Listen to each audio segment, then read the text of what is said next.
What's happening, guys? It's your buddy Grizz, and today I've got some juicy deets in regards to Battlefield 1 to go over with you. Isn't that exciting? Well, if you're signed up to the Battlefield Insider, chances are you've already read what I'm planning on talking about in this video, but that's okay, because, you definitely want to hear it again by way of the dulcet tones that is your buddy Grizzno's voice, and I'm just so humble too, right? Jokes aside though, DICE has given us some new information regarding maps, game modes, and weapons in Battlefield 1, so I thought I'd make a little video talking about what they have released so far as information. Now, I say they gave us info on weapons, but really all they did was make a short little 2-minute video talking about the research that they put into the weapons of Battlefield 1. So they didn't really tell us per se what those weapons are called or what they look like or whatever, but you do get a couple glimpses of what they can do throughout the video. Now, if you haven't seen that video yet, then you might want to check that out first. Otherwise, you might feel like I'm spoiling it for you. It's only a 2-minute video, so link is in the description if you want to pause this video and go watch that first. Essentially, the video just says that they've been wanting to make a Battlefield set in World War I for quite some time now, and that they've been doing a lot of research into what kind of weapons would be available during that time period, long before we learned about Battlefield 1. But I just want to play a quick clip here of something they said in the video that I thought was very, very interesting, so roll it. There's several of us here at DICE that have been dreaming about making these games in this setting for over a decade. So in the background, there's been research going on for a long time, I would say. World War I was the birth of a lot of the things that we take for granted in modern warfare. All of these tools were created for a special purpose. Right there, right now, they needed to solve a problem, and they came up with this variety of tools. We're not recreating the past. We're taking that as an inspiration, and then we're trying to take this into a modern perspective. So I think a lot of people, when they heard the new Battlefield game would be set in World War I, probably thought it would be nothing but bolt action or semi-automatic rifles.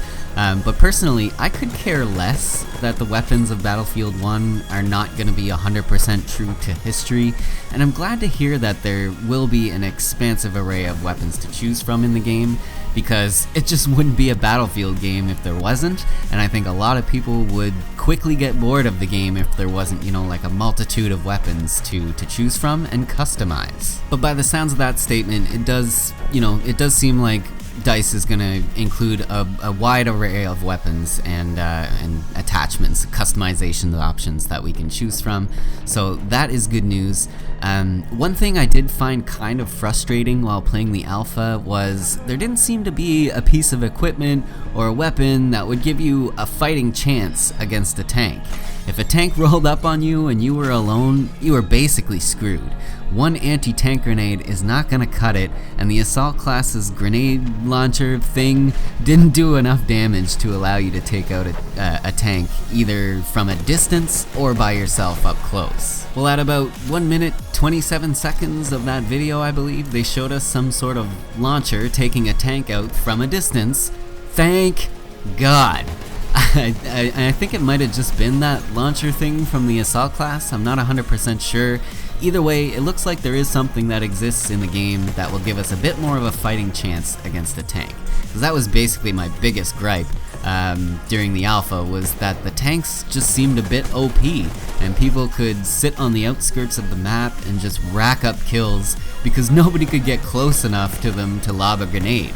So we definitely needed an anti-tank weapon with a bit more punch and a bit more range. It looks like my wish has been granted, guys. Pretty happy about that. Moving on from the weapons though, there's also a page about the game modes that have been confirmed so far that I wanted to touch on real quick. Obviously, Conquest is back, so is Domination, but what really caught my eye was the game mode called Operations. One thing I was really concerned about was whether or not the Rush game mode was going to be included in Battlefield 1. I'm a huge Rush fan, it's my favorite mode, and I'm so happy to say Battlefield 1 Rush confirmed. But wait, it's not really Rush, is it? It's not quite the same. But this Operations game mode actually sounds way more awesome. Well, it could be potentially way more awesome. Essentially what it is rush across multiple maps. So I'm just gonna read you guys the explanation of the game mode right from the Insider website here. Hopefully it'll better explain what I'm talking about. Okay, so the Battlefield Insider website says, Operations is a completely new way to experience Battlefield multiplayer. Come on guys, it's not completely new. Giving you the opportunity to fight an entire front of the Great War. In a sequence of interconnected battles, a team of attackers attempts to conquer ground and push the front line forward as the defenders are trying to push them back. See, it's basically Rush. Should the defenders fail to hold their ground on a map, the operation doesn't stop there. They will fall back and regroup on a different map while the attackers will push the assault. Sectors may fall, but players reinforced by gigantic behemoths can still turn the tide. So yeah, that sounds pretty awesome. I'm very happy they kept this type of game mode in the game, because if they didn't, and I'm sure the developers realized this, there would have been a lot of upset Rush fans, myself included. So I'm glad to see that this type of attack-defend game mode has been confirmed. Plus, battling across multiple maps just sounds really cool. I somehow doubt there will be like MCOMs in the maps, but I'm assuming there's gonna at least be something similar that the attackers will have to plant a bomb at or destroy some sort of objective, basically. Essentially though, this is Rush in Battlefield 1, I think, but instead of each side taking a turn attacking and defending on the same map, it sounds like one team will remain on the attacking side and the match will move from map to map. It's going to be really interesting to see how this game mode is received amongst the Rush fans as well. My first thought is, okay, so how long does this go on for before one side is declared the winner? I mean, how many maps are there going to be in the game? And do you have to successfully attack on every single map to be declared the winner? Also, if the defenders win on the first map, is the game over? My assumption would be that the game is over when either the attacking team has won on every map or the defending team successfully defends on one of those maps. Then I would assume that the teams will switch sides, you know, the defenders will become the attackers and vice versa. I'm probably wrong though. It seems crazy that a single game could last across all the maps. Like, it seems like a single game could last hours if that were the case.